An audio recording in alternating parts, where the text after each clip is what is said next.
In today's video, we have the latest on Patrick Kane. According to a former NHL player and current member of the Toronto media, Kane would prefer to go to either the Leafs or the Rangers. We'll discuss those scenarios. Plus, we're also going to take a look at the latest on Ivan Barbashev, Gavrikov in Columbus, as well as Jakob Chychrun. What's the latest on them? Plus, we have an update on the ownership situation with the Ottawa Senators. More news from the NHL waiver wire and some other news items from around the league. All that coming up next. So welcome back to another video here at Top Shelf Hockey. As I mentioned, we've already been in some news and some interesting trade rumors to take a look at here in just a few moments. But first up, as I mentioned, we have a few other items around the league I want to first discuss and take a quick look at here, starting with the NHL waiver wire. We had some activity again in the last 24 hours on waivers. And a couple of players yesterday, including Canucks goaltender Spencer Martin, as well as Jets forward Axel Jonsson-Falby. Both players ended up clearing waivers today. I thought there might be a chance Martin gets picked up. I know a lot of his stats aren't overly, great, but considering of the team he's been playing in front of, I thought there's some teams out there that would need goaltending help that might give him a chance, especially with the cheap contract signed this year and next, but they've chosen not to do so. So he'll clear and be able to report to the American Hockey League Abbotsford team for the Canucks. Falby clears as well. And today we have Toronto Maple Leaf veteran Wayne Simmonds on waivers. This is a few times now he's been put through waivers. I would be shocked if he gets picked up. I know players like Wayne Simmonds, even back a year more ago, Jason Spezza for the Leafs towards the end of his run, both made it kind of known that they don't really want to play anywhere else. So I don't think it's likely that he gets picked up. He really hasn't played much of a role. So unlikely, and it's also been noted that it's more likely going to be what they call a paper transaction, which means Simmonds can be demoted to the Marlies, but he's also been demoted to the Marlies earlier in the NHL season earlier, and he's never played. He doesn't report to the AHL. He stays with the American or the NHL club and just continues working out, practicing, and doing other things, and they're not going to make him play AHL games, but it tells us that he shouldn't be expected to likely be in the NHL lineup for some time. But we'll find out tomorrow at 2 o'clock Eastern if any team puts in a claim. But like I said, I don't think that's going to happen. A scary situation last night between the Ottawa Senators and Calgary Flames. We had a situation where Sens defenseman Travis Hamonic ended up down on the ice after a collision along the boards, and he actually had his hand stepped on by the skate of a big Flames forward Milan Lucic. Certainly nothing I'm sure Lucic intended to do, but purely an accident based on the chaos that was going on the collision along the boards there. But Hamonic went off to the bench. It looked kind of scary. He does appear to be okay. Thankfully, his glove saved his hand from further damage, but there was some immediate concern there. Another Sens defenseman, Nick Holden, appears like he's going to miss tonight's game. But it was an injury. I know he blocked a bunch of shots. Wasn't quite clear exactly what the injury was, but probably one of the shot blocks that he did likely hurt him in one way or another. Brady Tkachuk also left the game a couple of times in and out.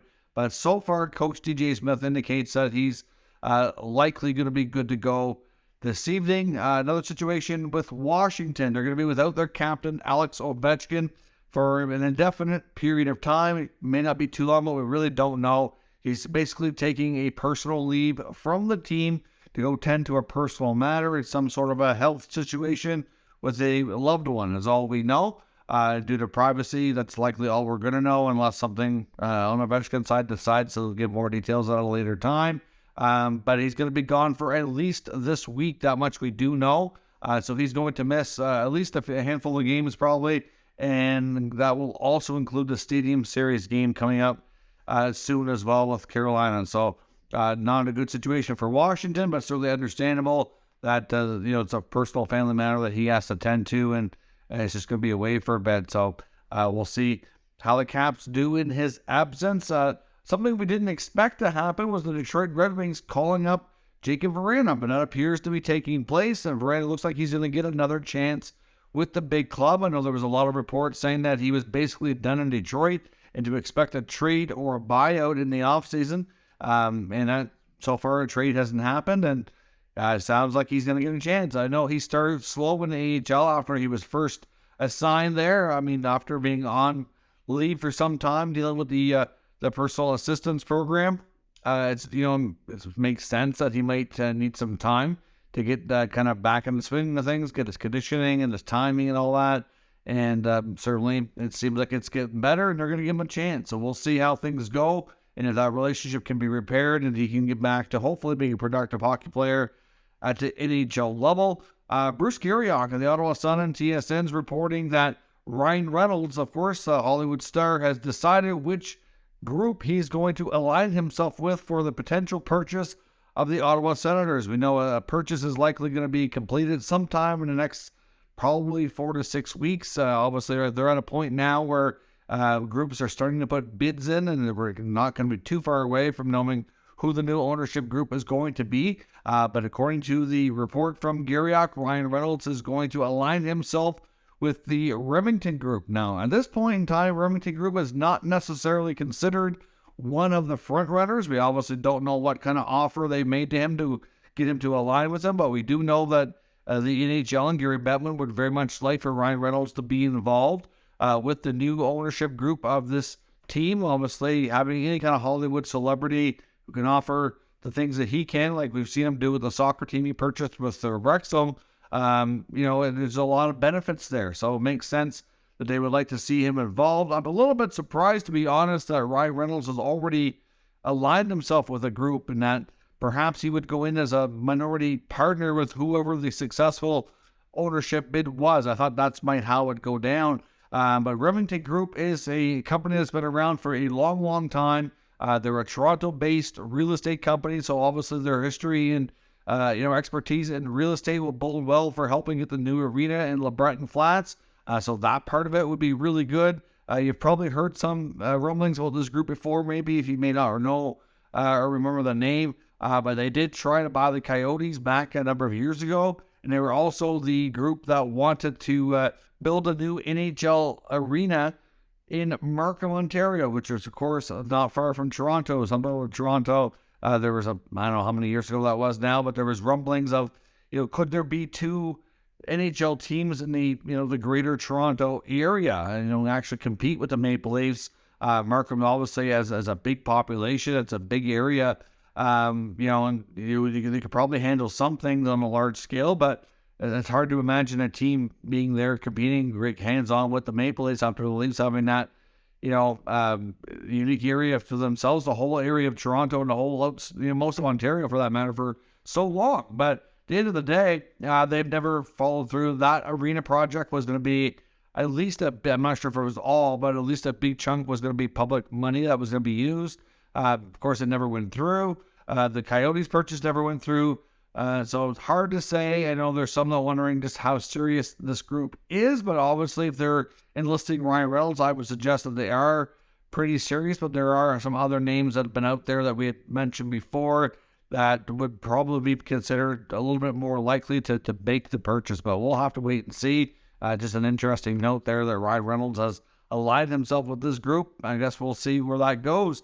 On to the trade section of the video. We have a couple of tidbits here from Kevin Weeks. Of course, Weeks put out a number of tweets earlier today talking about a variety of players that are in the NHL trade rumor mill, starting with Blues forward Ivan Barbashev. He says that Barbashev of the Blues is drawing a lot of interest from around the NHL and might draw a pretty great return package given the fact that he could be a useful middle six player. He has a pretty cheap contract, especially if the Blues are willing to retain a little bit on that for the rest of this year. And it could generate a return of, maybe something that we've seen with some other probably higher profile players, like a first and a second and a prospect. That would be a big return for Ivan Barbashev. If the Blues could do that, I think they would do that trade in a heartbeat. I'm not quite sure it's going to be quite that much. It's hard to imagine. But we know that they, for example, a couple of years ago, the Lightning gave up a lot for Brandon Hagel. Obviously, Hagel's a player that's worked out quite nicely for them.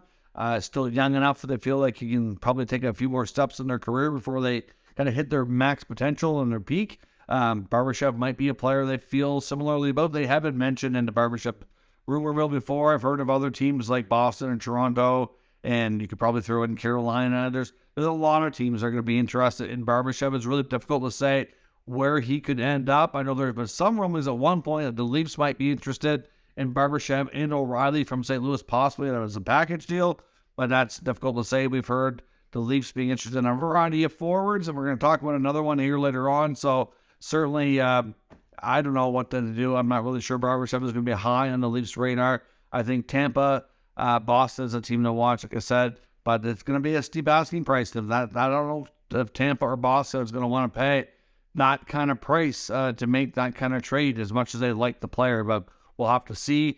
Weeks is also reporting that Rangers' young prospect, Vitaly Kravtsov, who's asked now to be traded, likely going to be dealt for another prospect of similar age, perhaps, or maybe like a mid-round pick, suggesting probably a third-round draft choice is likely what the package could bring back. Of course, the Rangers could always use the return piece to gain other players here at the deadline. We know they're likely not done making deals, but I don't think they're going to do anything as substantial as what they already did by acquiring winger Vladimir Tarasenko. They're likely looking at a bottom six forward, probably somebody to shore up that fourth line. I don't know if Kravtsov is really the player they want to trade for that, but even if it ends up being done separately, like I said, they could use the return assets to flip for another player who that could turn around and put to use in their bottom six here right away. So we'll have to watch the Kravtsov sweepstakes. It looks as though they'd really like to get something done sooner than later. We can add another name to the list of players being held out due to trade-related reasons, and that is Gavrikov in Columbus. Like Chychrun in Arizona, he's likely not going to play again until he's dealt. It's believed that trade talks have heated up, and can't say they're imminent or it's going to happen. Lickety split, they very well could, but there's no indication to say for sure that it's going to happen today or even tomorrow. But we did get confirmation from the Jackets that he's not going to play because of basically protecting the asset. I know Elliotte Friedman had put out a tweet wondering if the Jackets could trade Gavrikov and then use those assets in return, along with a few others, to flip to the Coyotes to acquire Chychrun themselves. Columbus is a team that was mentioned before as having interest in Chychrun. I kind of feel bad for Chychrun, to be honest. Not that Columbus wouldn't be a good place to play, but obviously to go from Arizona, who's struggled and he wants to get into a chance to have playoffs and more meaningful games, and to go to a bottom team like Columbus, who's really bottoming out this year. I don't know how happy Chychrun would be in that front, but I do see why they would be interested in a player like him. Certainly makes a lot of sense in many ways, but we've also seen other teams as well. I know when it comes to Gavrikov, for example, the Bruins have been mentioned. We've heard the Flames have been interested. I don't know if the Flames are going to add on a blue line, but Boston does make a lot of sense, and a few other teams too. So we'll have to wait and see on that front. When it comes to Jakob Chychrun, though, the latest is that it was still likely, all we know is the Kings and Coyotes got close. Other teams are likely jumping back in now that it's not done. How far they'll get, or will another team swoop in and pull it off? We really don't know. But Gavrikov and Chychrun likely both don't play anymore this year and totally are traded. We also have a big update on Timo Meier, of course, the San Jose Sharks player. The main reason for trading him is that he's due a $10 million qualifying offer, and the Sharks want to go in a different direction here. The latest reports on him from Kevin Weeks indicate the Devils are the likely leading contenders, but he said teams like Vegas, Carolina, and Toronto also have significant interest, was the word that he chose to use on Timo Meier. At this point, I know there's been some rumblings before that the Sharks may be willing to let teams talk to Meier about an extension. It's believed at this point they have not yet done that, but if they do, they could likely get a better return. Meier with a contract in place will certainly give them a much more, a bigger return than they would otherwise, because he could be used as a rental player, but many consider New Jersey to be the prime leading contender, as I mentioned. One of the reasons why the Sharks may not have wanting him to talk extension with anybody is that there is some rumors out there that New Jersey would be his preferred destination and where he'd like to go, and the most likely place he'd be willing to sign an extension. Of course, another place that would be actually able to do that if for any reason he went to teams like Toronto or even Carolina, more so Toronto, there would be a good chance that he would be a rental. Carolina doesn't usually like rental players, so unless they felt they could sign him to a long-term extension, it's quite unlikely that they would really want to go down that road. But we'll have to see where things go on that front. I mean, Timo Meier is a player who's going to be very helpful to any team he goes to, going to have a significant amount of interest from a variety of NHL teams, and we'll have to see where things go. But if the next rumor we're going to talk about there's any truth to it, and it actually ends up happening, and at all, then Meier will be going to the Leafs, that's for sure. But Carlo Koliakovo, the former NHL defenseman who played for the Leafs as well as the St. Louis Blues, and I believe he played for a couple other teams. I think he was in Detroit for a while as well. Now works for TSN on the radio, and on his program this morning, ended up saying that he's checked around. Of course, a former NHL player would have connections to a lot of people who would know Patty Kane, and has said that from what he's been told, that Kane prefers and only really had two teams that he would go to, one being the New York Rangers, the other being the Toronto Maple Leafs. Now, that's surprising to hear. Of course, we've never heard anything publicly from Kane or his camp suggesting that they've narrowed it down to a number of teams like that. I don't know if we'll ever come out publicly and say that. There have been other rumblings about the Leafs being interested in Kane, but you have to think that based on reports from Elliot Friedman, I know he said before that he doesn't think the Leafs are going to add on the blue line, that they're going to go for a fairly, substantial top six forward. A lot of people think Kyle Dubas is going to make a substantial move. He's without a contract for next year beyond, and this team is really good, and they already know they're basically going to be doing battle with Tampa Bay Lightning in the playoffs, and they need to bolster themselves to make sure they have the best chance possible to break through and plow through and get a chance to win at least one or more rounds in this year's Stanley Cup playoffs to keep this group together moving forward. Now, yesterday we talked about Kane maybe going to the Edmonton Oilers, and I've seen people, there was a couple comments saying, this guy doesn't know what he's talking about. The Oilers have no cap space. It's pretty simple. It's called math, and you should try learning it sometime. If you think about it, Chicago could retain half of Kane's salary. Okay, that would knock it down to 5.25. In the case of the Edmonton Oilers, I mentioned that the Chicago Blackhawks were reportedly willing to take the contracts of Jesse Puljujarvi and Warren Foegele. They make more money combined than Kane would at $5.25 million. So yes, absolutely, Edmonton could easily create the cap space to make this deal happen. Of course, that's all on Kane. Would Kane go to the Oilers? We never heard anybody say they really thought he would. That report we were discussing was that the Oilers and Blackhawks may have talked and have an agreement in place, but they would need Kane to say yes and agree to. We don't know if he would do that.